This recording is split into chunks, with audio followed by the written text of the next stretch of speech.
எங்களை பொறுத்த வரைக்கும் பாட்டாளி மக்கள் கட்சி என்பது ஒன்றுதான்.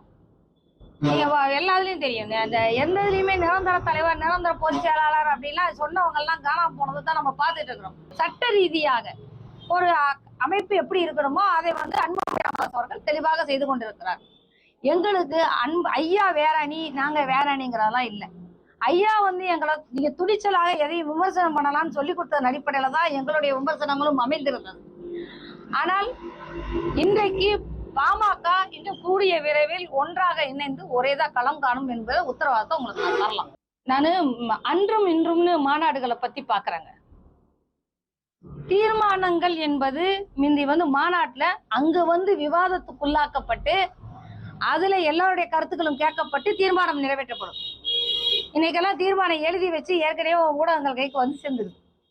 ஆக மாநாட்டோட அந்த தீர்மானங்கள் கோரிக்கையே அடிபட்டு போகுது. ரெண்டாவது, மாநாடு எது குறித்து பேசுகிறோம், எதற்காக ஒன்று கூடுகிறோம் அப்படிங்கிற அந்த மிகப்பெரிய கேள்விக்குறியா நின்றுருக்கு.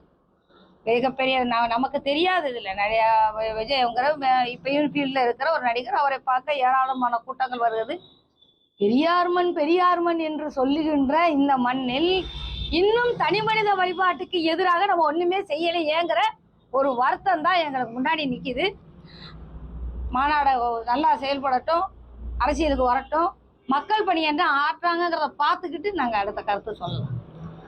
மாநாடுகளை வச்சுலாம் ஒன்றும் பதில் சொல்ல முடியாது. அப்படி பார்த்தா பாமகவின் சித்திரை முழு மாநாடுக்கு இணையா நாங்கள் எந்த மாநாட்டையும் நாங்கள் சொல்ல மாட்டோம். மாநாடுகள் கூட்டுபவர்கள் இன்னும் மாநாட்டில் என்ன பேசப்பட பொருளாக போகிறது, எதை குறித்து விவாதிக்கிற அது அவ்வளோ பெரிய கூட்டத்தை நீங்க அரசியல் எழுச்சியா மாத்தணும்.